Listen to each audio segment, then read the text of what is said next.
The phone call came on a Thursday afternoon while I was reviewing architectural plans for the new children's wing at Metropolitan Hospital. My father's voice carried that familiar tone of controlled disappointment that I'd grown accustomed to over the years. "Samantha, we need to discuss Harrison's graduation party," he said without preamble. My younger brother Harrison was graduating from Stanford with his MBA, a milestone that had consumed my family's attention for months. The party was scheduled for Saturday evening at the prestigious Hillcrest Club, with 200 guests expected to celebrate Harrison's achievement. "What about it, Dad?" "Well, your mother and I have been discussing the guest list, and we think it might be better if you didn't attend." I set down my pen and leaned back in my office chair, looking out at the city skyline 30 floors below. "I see. And why is that?" "It's nothing personal, Samantha. It's just that this is a very important event for Harrison's career. The guest list includes partners from major consulting firms, executives from Fortune 500 companies, influential alumni from Stanford's business school." "Okay. The thing is," he continued, clearly uncomfortable but determined to push forward, "your current situation might not fit with the tone we're trying to set." My current situation. That was my family's diplomatic way of referring to what they perceived as my complete lack of professional success. For the past 4 years, I'd been deliberately vague about my work, telling them only that I was involved in various projects and doing some freelance consulting. "You think I'll lower the tone?" I asked. "It's not that we're ashamed of you," he said quickly. "It's just that Harrison has worked so hard to position himself for success, and this party is really about networking and making the right impressions." "And you don't think I make the right impression?" "Samantha, be realistic. You're 32 years old, you don't have a traditional career, you live in that tiny apartment, you drive a car that's older than some of the graduates. These are successful people who've built substantial lives. They won't understand your lifestyle choices." I almost laughed.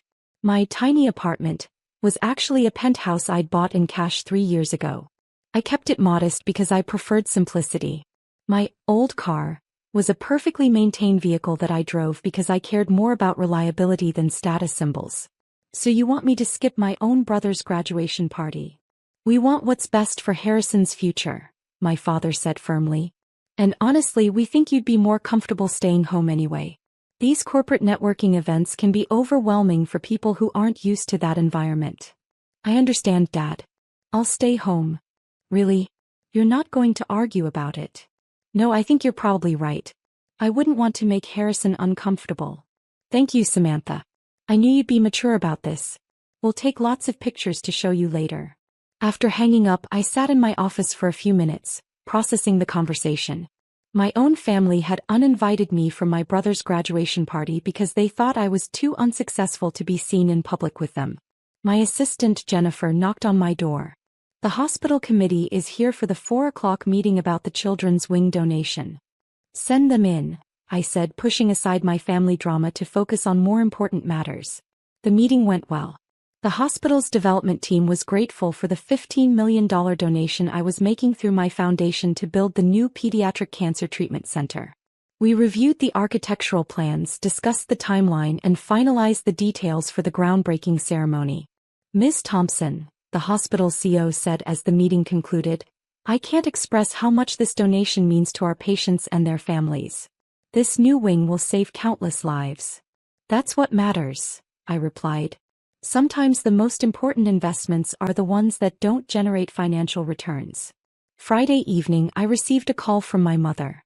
"Samantha, honey, I just wanted to check that you're okay with missing the party tomorrow." "I'm fine, Mom. I have plenty to keep me busy. Your father mentioned you took it very well. To be honest, I was worried you might be upset." "Why would I be upset?" "Well, it's just that. I know you don't have much of a social life, and I thought you might have been looking forward to getting out and meeting people." My social life actually consisted of charity galas, board meetings, and business dinners with some of the most influential people in the country.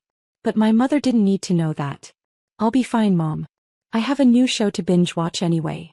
"That's good, dear. You know, maybe this will motivate you to work on building a more substantial life. Harrison's success could be inspiring for you." "Maybe so. I love you, honey. Even if you're not as ambitious as your brother, you're still our daughter." Saturday arrived and I spent the morning at my foundation's office, reviewing grant applications and discussing upcoming projects with my program directors. The Samantha Thompson Foundation had quietly become one of the largest private charitable organizations in the state, funding everything from educational scholarships to medical research to environmental conservation. In the afternoon, I settled in at home with takeout and Netflix as promised. I was halfway through a documentary series when my phone started ringing. The first call was from my mother, her voice panicked. "Samantha, where are you?" "Home watching Netflix. Remember? You uninvited me. We need you to come to the party. Right now." "Why? What happened?" "Just come. Please. I'll explain when you get here." The second call came 5 minutes later from Harrison himself. "Sam, I need you at the Hillcrest Club immediately." "Harrison, Dad specifically told me not to come because I'd lower the tone." "Forget what Dad said. I need my sister here. Please." The third call was from my father, his voice strained in a way I'd never heard before. "Samantha, there's been a misunderstanding. You need to come to the party." "What kind of misunderstanding?" Please come. Or something nice. This is important." Intrigued despite myself, I changed into a simple black dress and drove to the Hillcrest Club. The valet took my keys with the same professional courtesy he'd shown the BMWs and Mercedes that filled the parking lot. Inside, the party was in full swing. The elegant ballroom was filled with well-dressed professionals holding champagne glasses and engaging in animated conversations. I spotted Harrison near the bar, looking unusually stressed for someone celebrating his graduation. "Sam," he called out when he saw me rushing over. "Thank God you're here." "Harrison, what's going on? Why the emergency summons?" "There's someone here who's been asking for you." "Asking for me? Who?" "Dean Morrison from Stanford. He arrived about an hour ago and immediately started asking where Samantha Thompson was. When we told him you weren't coming, he seemed surprised." "Dean Morrison. I knew him well from our various conversations about the university's expansion plans and research initiatives. He was a brilliant academic administrator and someone I genuinely respected." "Where is he now?" "Over by the windows talking to Dad." "Sam, why would the dean of Stanford Business School be looking for you specifically?" "I have no idea," I lied. As we walked across the ballroom, I could see my father engaged in what appeared to be an increasingly uncomfortable conversation with Dean Morrison. My mother stood nearby, looking confused and worried. "Ah, there she is," Dean Morrison exclaimed when he spotted me. "Samantha Thompson. I was beginning to think you weren't coming to your own brother's celebration." "Dean Morrison," I said, shaking his hand warmly. "What a pleasant surprise to see you here." "I wouldn't miss the chance to meet Harrison's family," he replied. "Especially his sister." My father looked puzzled. "You two know each other?" "Know each other?" Dean Morrison laughed. "Samantha is one of Stanford's most valued supporters. I was hoping to discuss the new research center with her this evening." The conversation around us gradually quieted as people began to notice that the dean was speaking very familiarly with the person who had been deemed too unsuccessful to attend the party. "Research center?" my mother asked weakly. "The Thompson Center for Innovation in Sustainable Technology," Dean Morrison explained enthusiastically. "Samantha's foundation is funding a $40 million research facility that will be the premier center for clean energy research on the West Coast." The silence that followed was profound. $40 million? Harrison whispered. "It's actually a 5-year commitment," I clarified. $8 million per year for operations, plus the initial construction funding." Dean Morrison nodded approvingly. "It's one of the largest private donations in the university's history. The groundbreaking is scheduled for next month." My father's face had gone completely pale. "Samantha has a foundation?" "The Samantha Thompson Foundation," Dean Morrison said, clearly surprised by the question. "It's one of the most respected philanthropic organizations in the state."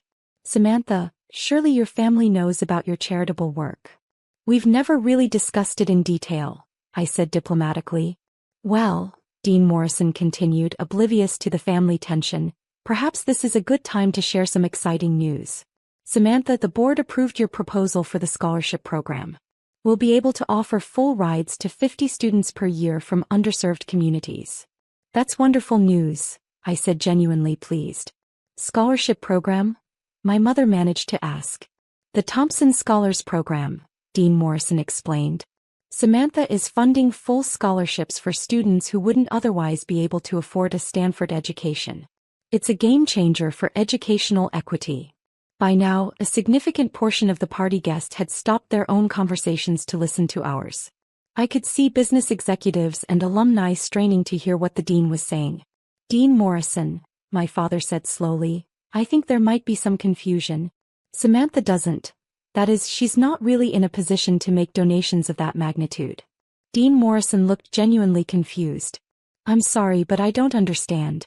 Samantha is one of our most generous donors. The Thompson Foundation has contributed over $60 million to various Stanford initiatives over the past 3 years." $60 million, Harrison repeated, staring at me like I'd grown a second head. "Actually," I said, "it's closer to $75 million when you include the medical school grants and the undergraduate scholarship endowment." The party had essentially stopped at this point, with most guests openly listening to our conversation. "Samantha," my mother said faintly, "where did you get $75 million? Before I could answer, another voice joined the conversation. "Good evening, Samantha."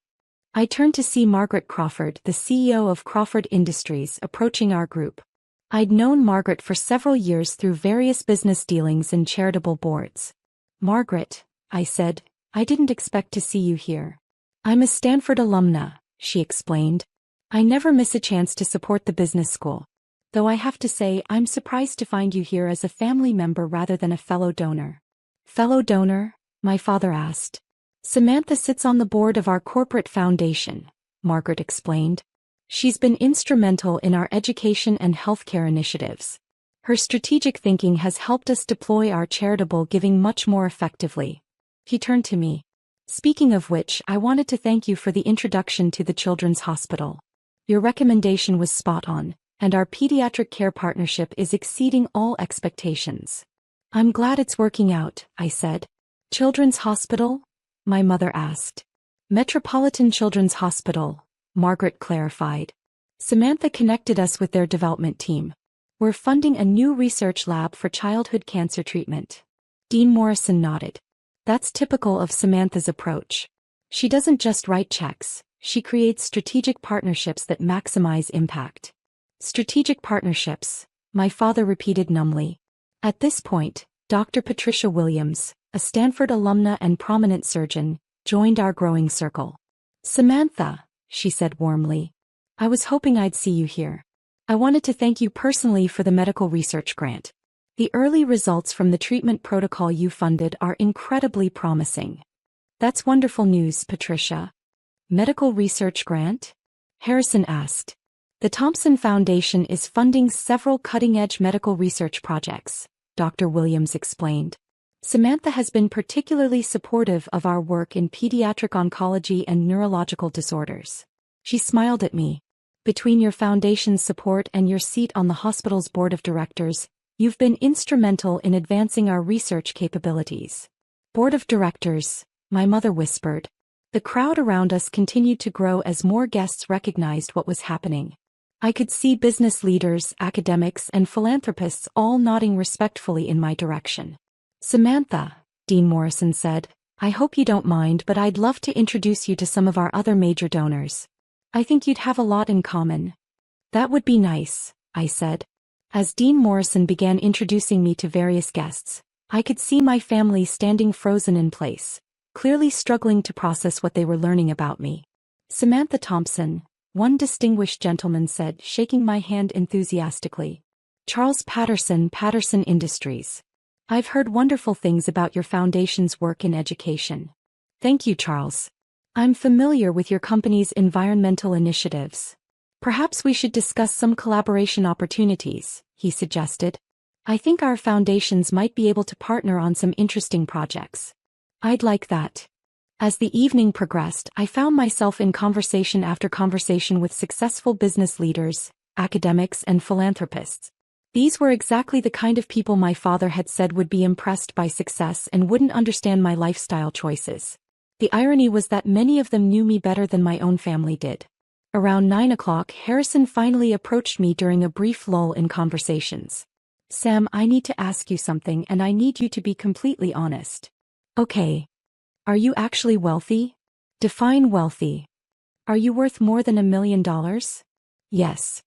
More than 10 million? Yes. More than. He paused, clearly afraid to ask. More than 50 million? Harrison, my foundation has donated over $100 million in the past 5 years. That doesn't include my personal investments or business interests. He stared at me for a long moment.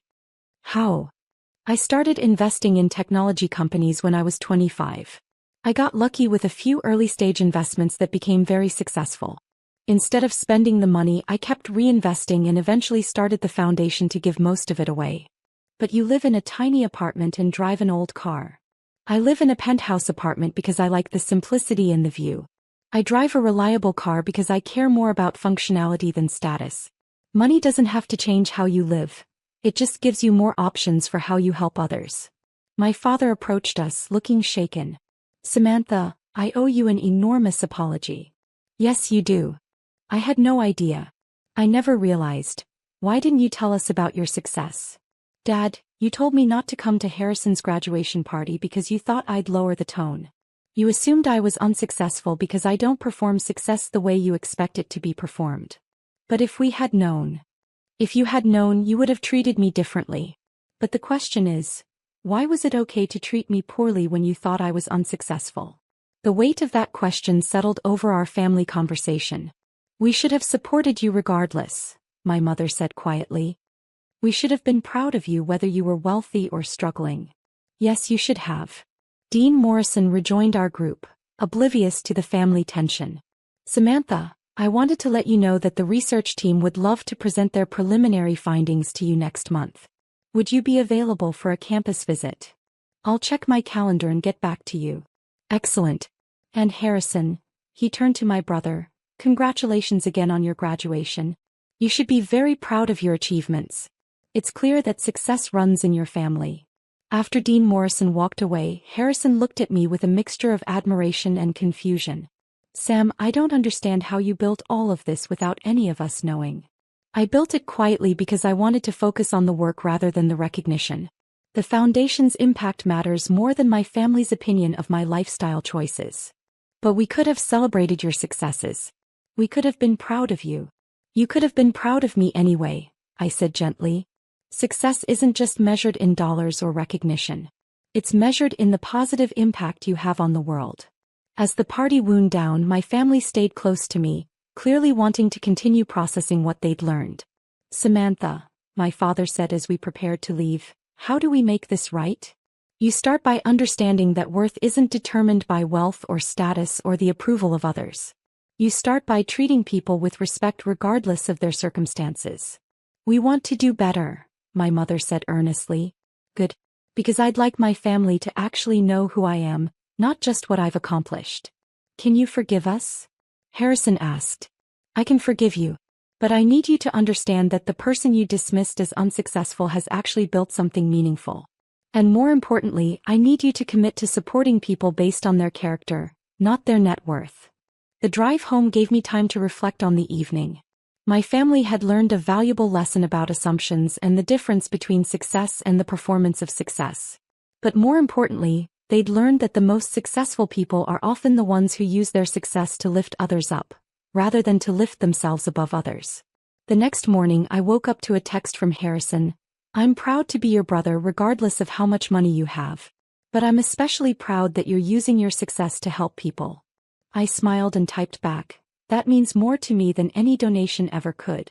A week later, my family attended the groundbreaking ceremony for the Thompson Center for Innovation in Sustainable Technology at Stanford. They watched as I spoke to the crowd about the importance of investing in solutions to climate change and creating opportunities for the next generation of innovators. After the ceremony, my father pulled me aside. Samantha, I've been thinking about what you said at Harrison's party.